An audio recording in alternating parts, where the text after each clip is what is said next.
afternoon. So how many of you have been told that before you work out, you should stretch? Probably at least a few of you.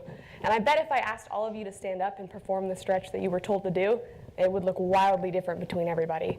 And so that, as a clinician, kind of worries me, right? Because I'm telling people that they should stretch, and then when they ask what kind of stretch, I'm like, well, the research is very equivocal. So what we're looking at is that we see research that says you need to do a dynamic stretch, which means that you need to move through your range of motion to get those muscles stretched out.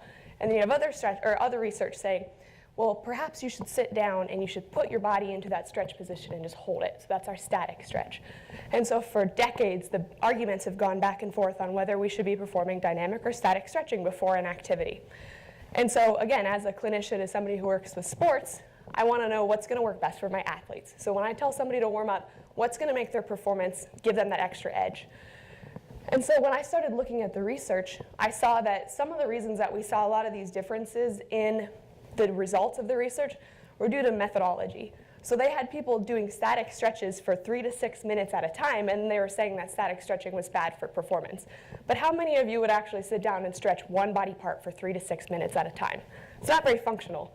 Additionally, when you stretch, you typically go into an activity, and then you care about the performance not just immediately, but maybe in the third quarter or in the fourth quarter, you care about what happens.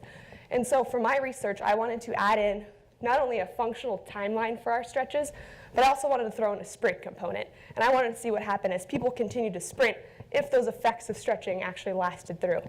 So I measured peak hip flexion torque, which is just the strength that you can produce through hip flexion range of motion.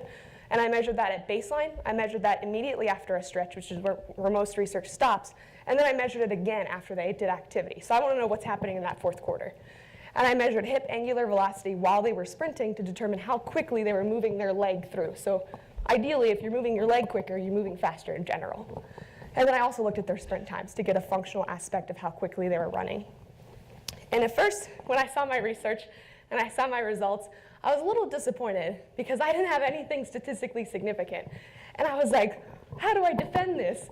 And so I started pouring into the research a little bit more, and again, looking at those changes in methodology, looking at what I did, and then I talked to a lot of my participants. So I asked them, what do you typically do before an activity? And I found that people who actually statically stretched before activity typically had actually better results in my research, and those who dynamically stretched before activity had better results in dynamic for my research. So what I was thinking is that perhaps when we're looking at this, one of the things we always like to say as biomechanists is that human movement is variable. So everybody's going to do a little bit different. As a clinician, I treat everybody differently.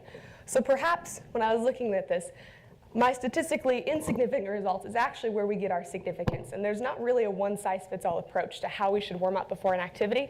And so my further research will continue to look at that and kind of tweak that method to see what else we can find. Thank you.